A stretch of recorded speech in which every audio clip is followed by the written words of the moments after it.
we open up our awareness to hear on finer levels, tuning in and listening to the song of our soul. Here we have Orot HaKodesh, a series of Rav Kook. We're going to talk about it today.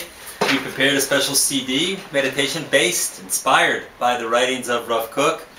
Rav Yitzchak Cohen Kook was the first Chief Rabbi of Israel. He was the founder of religious Zionism and modern religious Zionism. He was a leading Talmudic scholar and an extraordinarily creative thinker, and he was also a reflective meditator who kept detailed diaries, and we have his diary here, where he recorded his mystical experiences and elaborated on his spiritual insights. These were recently published, called Shmona Kvatzim. And in his diary, we're going to look at a sample excerpt now reprinted in Orot HaKodesh. Surely the soul sings continuously. It is robed in might and joy. A sublime delight surrounds it.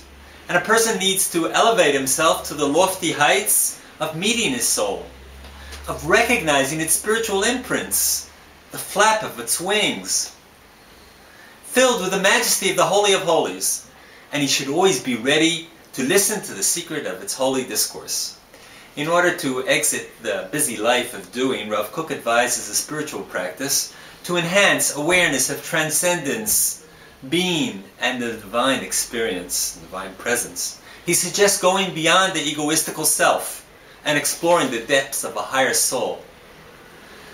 Okay, let's take a look at one of the analogies of Rav Kook. And we bring all these in our booklet that we have on Rav Kook. The telephone analogy.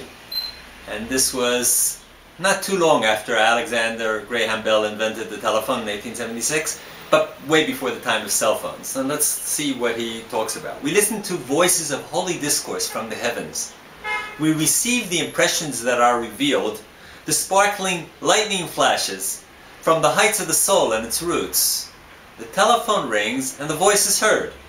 And I quote in translation, "An ignorant person cannot know that a personage of will and cognizance is speaking to him.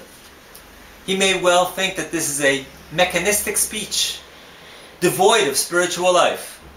Only the person who understands the secret of conversation will recognize immediately that his friend is speaking to him directly."